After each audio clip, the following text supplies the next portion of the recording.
Today we start with 11th organic chemistry, basic principle of organic chemistry. So मागच्या दोन period मध्ये आपण पाहिलेले आहे basic principles of organic chemistry. त्यामध्ये कंटिन्यू पॉइंट ऑफ पुढे structure of representation of organic molecule. Structural representation, structural STRUCTURAL, structural representation of organic molecule. Structural representation of organic molecule.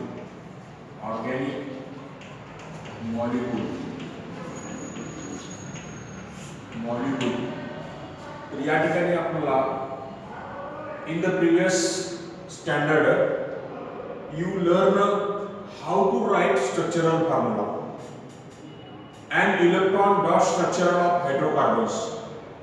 Structural formula of a molecule shows all the constituent atoms denoted with their symbols and all covalent bond they are represented by dash joining mutually bounded atoms. For example of structural formula of CH4. जर CH4 चा मिथेनचा जर structural formula पाहिला आपण, तुम्ही 10वी मध्ये सुद्धा शिकलेला आहे. तर any carbon atoms, so carbon ॲटमची व्हॅलेन्सी जर पाहिली तर 4 आहे आणि ती 4 व्हॅलेन्सी कोण सॅटिस्फाय केलेले आहे? हायड्रोजन ॲटमने सॅटिस्फाय केलेले आहे. Electronic configuration of carbon atom 6 1s2 2s2 2p2 आणि शेवटच्या p ऑर्बिटल मध्ये 2 इलेक्ट्रॉन आहेत आणि ते दोन्ही इलेक्ट्रॉन कसे आहेत? अनपेअर्ड इलेक्ट्रॉन आहेत. त्यामुळे s मधला एक इलेक्ट्रॉन कुठं 2pz ऑर्बिटल मध्ये जातो आणि त्या ठिकाणी p ऑर्बिटल काय होतं? कंप्लीटली हाफ फिल्ड होतं. मग ज्यावेळेस ओव्हरलॅपिंग होते 1s मधला एक इलेक्ट्रॉन आणि p मधले 3 इलेक्ट्रॉन हे काय होतात? चारही अनपेअर्ड इलेक्ट्रॉन होतात आणि या कार्बन जवळ काय होतं? कार्बन जवळ 4 अनपेअर्ड इलेक्ट्रॉन तयार होतात.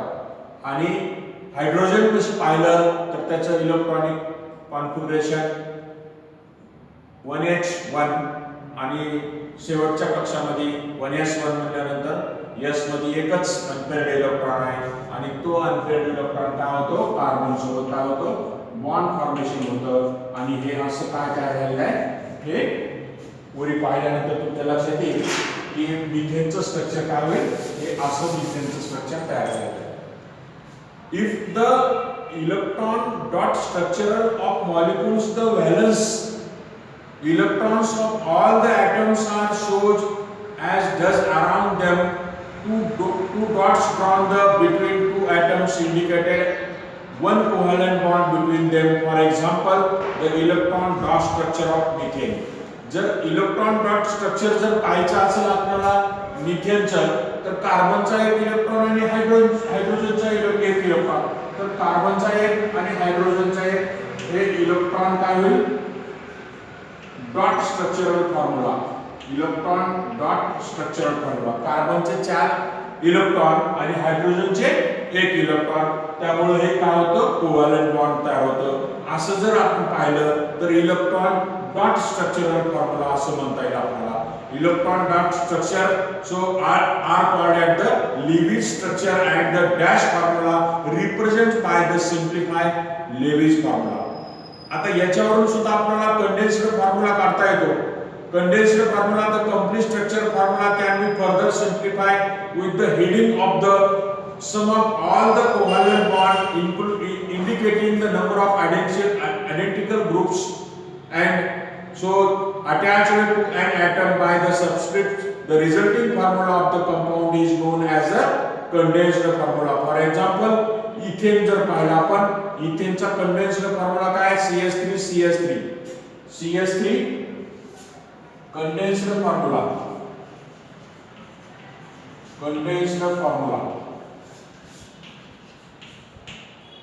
So example काय घेतलं? इथेन.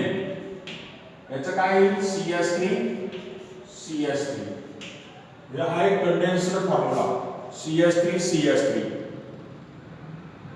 किंवा डायरेक्टली CH3 घेतला तरी चालतो. हा झाला condensed formula. And now next आहे बॉन्ड लाईन फॉर्म्युला किंवा झिगझॅग फॉर्म्युला सुद्धा म्हणतो आपण त्याला. नेक्स्ट आहे बॉन्ड लाईन फॉर्म्युला किंवा त्याला आपण झिगझॅग फॉर्म्युला सुद्धा म्हणतो. काय म्हणतो आपण? Zigzag formula. ZIG zigzag formula सुद्धा आपण त्याला म्हणतो. तर हा झिगझॅग फॉर्म्युला जो आहे, समजा एक्झाम्पल आपण इथिल अल्कोहोलचं जर घेतलं आपण C2H5OH, तर या ठिकाणी C2H5OH जर आपल्याला C2H5 हा काय आहे C2H5OH, तर याचं काय एक्झाम्पल येईल हे C2H5OH. तर याचं एक्झाम्पल असेल in this represents the molecule symbol of carbon and hydrogen atoms are not written. या फॉर्म्युल्यामध्ये कार्बन आणि हायड्रोजन दिले जात नाही, मग ते फक्त रेषेच्या स्वरूपात दाखवले जातात किंवा the lines representing the carbon carbon bond are drawn and zigzag manner and the terminals of the zigzag line represents the methyl group. शेवटच्या याच्यामध्ये तुम्हाला मिथिल ग्रुप दाखवला जातो. म्हणजे आता या ठिकाणी जर पाहिलं तर हा CH3 ग्रुप आहे आणि हा CH2 ग्रुप आहे, म्हणजेच हा CH3CH2OH असा हा काय होईल बॉन्ड लाईन फॉर्म्युला तयार होईल. म्हणजे शेवटचे जे टोक आहे त्या ठिकाणचा जो मिथिल ग्रुप आणि सेंटर मधला CH2 ग्रुप दाखवला जात नाही, तर त्या फॉर्म्युलाला काय म्हणायचं बॉन्ड लाईन फॉर्म्युला म्हणायचं. यानंतर विडेज फॉर्म्युला सुद्धा आहे WEDGE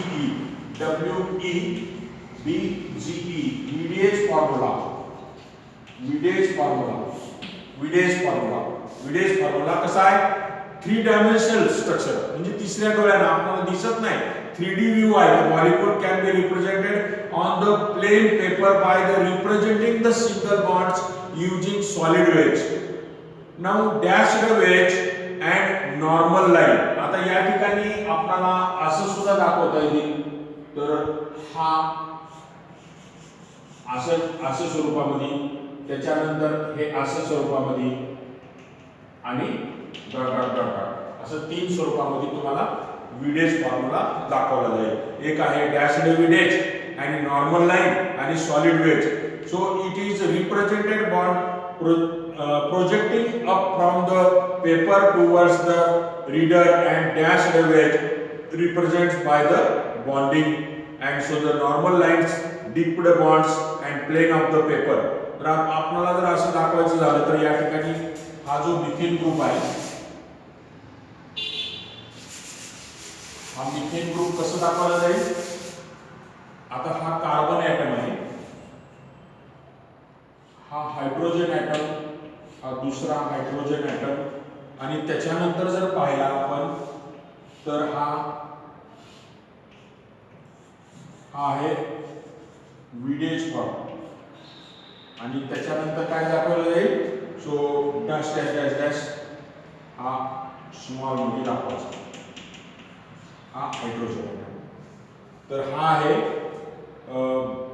bond going below the paper. So this is bond going below the paper,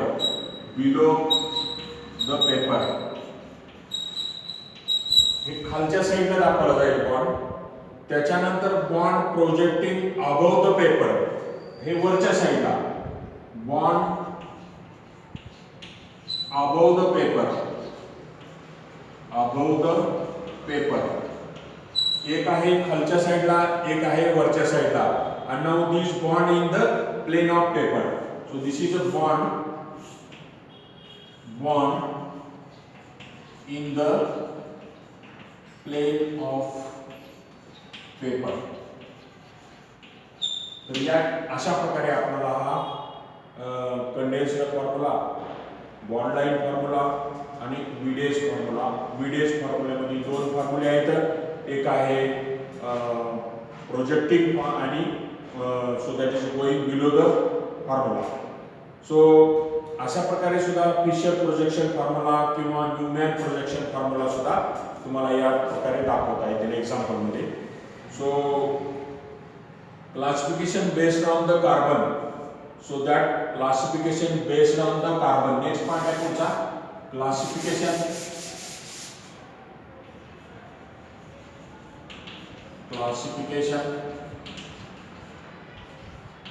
based on the carbon. Classification based on the carbon.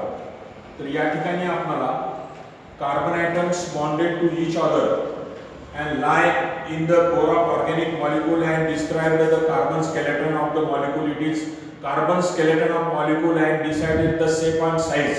So variety of carbon skeleton are found and different organic molecules. So the acyclic or open chain compounds. आता या ठिकाणी आपल्याला open chain compound, असायक्लिक आणि open chain compound, तर या असंच आपल्याला जो classification based of carbon compounds आहे त्यानंतरचा जो फॉर्म्युला आहे these are known as aliphatic compound, जो त्याला आपण ओपन चेन कंपाऊंड म्हणतो. So molecules, these compounds have chain of carbon atoms. These may straight chain formed by the carbon atoms bounded. One of the two are carbon branched chains having the list of carbon bonded 3 or 4 atoms. आता या ठिकाणी open chain compounds मध्ये जो aliphatic chain आहे त्याच्या ठिकाणी आपल्याला दोन भाग पडले आहेत, एक असायक्लिक आणि अलिफॅटिक कंपाऊंड. तर या ठिकाणी पुढचा जो एक्झाम्पल घेतलं जातं CH3 CH2 CH3 CH3 CH2 CH3 हे सगळे कसे आहेत ओपन चेन कंपाऊंड्स आहेत. एन प्रोपिल अल्कोहोलचे सुद्धा घ्या CH3 CH2 CH2OH हे कसे आहेत ओपन चेन कंपाऊंड्स आहेत. त्याला आपण अलिफॅटिक कार्बन आपण म्हणतो किंवा याचाच दुसरा पॉइंट सुद्धा म्हणता येईल आयसोप्रोपिल. सो CH3 CH3 आणि CH3 याचे आपल्याला ट्री डायग्राम सुद्धा काढता येईल. आपण उद्या ज्याला याची ट्री डायग्राम देऊ. These are compound. आता याच्यानंतर पुन्हा दुसरा पॉइंट पडतो त्याचा किंवा दुसरं क्लासिफिकेशन आहे सायक्लिक कंपाऊंड. दुसरं काय आहे सायक्लिक कंपाऊंड. आणि हा सायक्लिक कंपाऊंड कसा, these are compounds in which molecules are formed by the joining of atoms at the ring of skeleton. म्हणजे एक तरी कमीत कमी बेंझिन रिंग असेल. and compounds which ring made of carbon atoms are known as homocyclic or carbocyclic compounds. त्यालाच आपण होमोसायक्लिक किंवा कार्बोसायक्लिक सुद्धा म्हणतो. त्यालाच काय म्हणता येईल होमोसायक्लिक और कार्बोसायक्लिक सुद्धा म्हणता येईल. होमोसायक्लिक किंवा कार्बोसायक्लिक. Now carbon is a essential atom in any organic molecule. So one or more hydrogen atoms are present in most of the organic molecule. So all the other atoms that found in organic molecules are called heteroatom. And the cyclic compounds in which ring include one or more heteroatoms, that oxygen, nitrogen आणि sulfur. तर या ठिकाणी रिंगच्या स्वरूपात जर पाहिलं आपण तर benzene रिंगचं सुद्धा तुम्हाला त्या ठिकाणी उदाहरण देता येईल. हे आहे सायक्लिक और बेंझिन रिंग असं एक उदाहरण देता येईल. किंवा दुसरं तुम्हाला देता येईल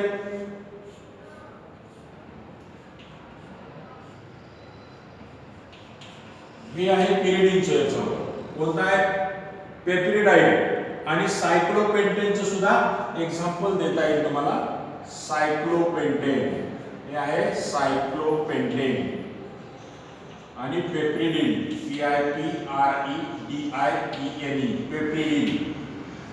तर ह्या आणि दुसरा बेंझिनचं हे सगळे कसे आहेत सायक्लिक कंपाऊंड आहे.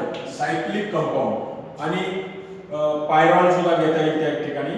सो NH जो कंपाऊंड या ठिकाणी दाखवला आहे the compound identify the compounds those contain a ring of carbon atoms only.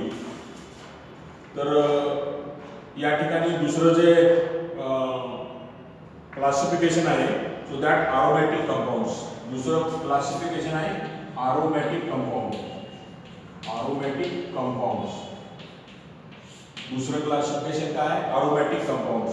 Now aromatic compounds have specially stability. Aromatic compounds contain benzene ring are known as benzoyl aromatic, while those not containing benzene ring are called non-benzoyl aromatic. या ठिकाणी एक जर benzene ring असेल तर त्याला काय म्हणता येईल? बेंझिनॉइड अरोमॅटिक्स. आणि बेंझिन रिंग नसेल तर नॉन बेंझिनॉइड अरोमॅटिक कंपाऊंड असं म्हणता येईल. म्हणजे कमीत कमी एक तरी बेंझिन रिंग असली पाहिजे. त्या ठिकाणी कमीत कमी एक तरी बेंझिन रिंग असेल तर तो कसा आहे? अरोमॅटिक कंपाऊंड आहे. आणि दुसरे समजा हा बेंझिनचा फॉर्म्युला असेल किंवा नॅफ्थॅलिनचं घ्या.